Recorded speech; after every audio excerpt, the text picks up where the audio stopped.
Face ಆಗ್ತದೆ video call scam ಅಂತ.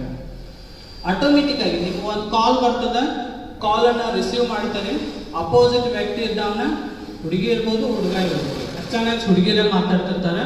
ಒಂದು 10 ನಿಮಿಷ ನಿಮ್ ಕಾಲ್ ರೆಕಾರ್ಡ್ ಆಗ್ತದ, ಅದಕ್ಕೆ ಎಡಿಟ್ ಮಾಡಿ ಕಳಿಸಿ ಬ್ಲ್ಯಾಕ್ ಮೇಲ್ ಮಾಡಕ್ ಹಿಡಿತಾರೆ. ಇಷ್ಟ ಮಾಡ್ಕೊಡ್ರಿ ಇವತ್ತಿನ ದಿನ ಹೈಯೆಸ್ಟ್ ಕ್ರೈಮ್ ಆಗ್ತಿರೋದು ವಿಡಿಯೋ ಕಾಲ್ ಮತ್ತು ಲೋನ್ ಫ್ರಾಡ್. ಒಂದು ಎಕ್ಸಾಂಪಲ್, ಬೆಂಗಳೂರಲ್ಲಿ 20 years ಓಲ್ಡ್ ಒಬ್ಬ ಸ್ಟೂಡೆಂಟ್ ಒಂದು ವಿಡಿಯೋ ಕಾಲ್ ಸ್ಕ್ಯಾಮ್ ದಲ್ಲಿ ಅಡ್ವೈಸಿ ಸುಸೈಡ್ ಮಾಡ್ತಾನೆ. ಆಕ್ಚುಲಿ ಅವನು UPSC ಆಕಾಂಕ್ಷಿ ಇದ್ದ.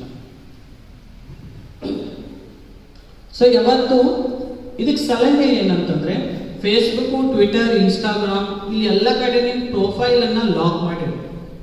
ನೀವೇನ್ ಫೋಟೋಸ್ ಅನ್ನ ಹಾಕ್ತಿದ್ದೀರಿ ಆ ಪ್ರೊಫೈಲ್ ಅನ್ನ ಲಾಕ್ ಮಾಡಿರಿ. ಪ್ರೊಫೈಲ್ ಲಾಕ್ ಮಾಡಿದ್ದೆ ಆದ್ರೆ ನಿಮ್ದು ಇನ್ಫಾರ್ಮೇಶನ್ ಹ್ಯಾಕರ್ಗಳಿಗೆ ತೋರಿಸ್ತದೆ. ನೆಕ್ಸ್ಟ್, ಅನ್ನೋನ್ ಪರ್ಸನ್ ಯಾವುದು ಕಾಲ್ ಬಂತಂದ್ರೆ ಯಾವತ್ತು ರಿಸೀವ್ ಮಾಡಬೇಡ. ವಿಡಿಯೋ ಕಾಲ್ಸ್ ಅದು ಬಂದ ತಪ್ಪು ನೀವು ಯಾರಿದಾಗ ನೋಡಬೇಕು ಅನ್ಸಿದ್ರು ಮೊಬೈಲ್ ಅನ್ನ ಕ್ಯಾಮ್ರಾನ ಕವರ್ ಮಾಡ್ರಿ ಮತ್ತು ಕಾಲ್ ರಿಸೀವ್ ಮಾಡಿ. ನಿಮಗೆ ಅಪೋಸಿಟ್ ಯಾರ್ದು ಮುಖ ಕಾಣಲಿಲ್ಲ, ಪರಿಚಯದವ್ರು ಅನ್ನಿಸ್ಲಿಲ್ಲ, ಮುಖ ಕಾಣಿದ್ರು ಅವಾಗೆ ಕಾಲ್ ಕಟ್ ಮಾಡ್ಬೇಡಿ. ನೆಕ್ಸ್ಟ್ ಟೈಮ್ ಆ ನಂಬರ್ದಲ್ಲಿ ಕಾಲ್ ಬಂದ್ರು ಬ್ಲಾಕ್ ಮಾಡಿ.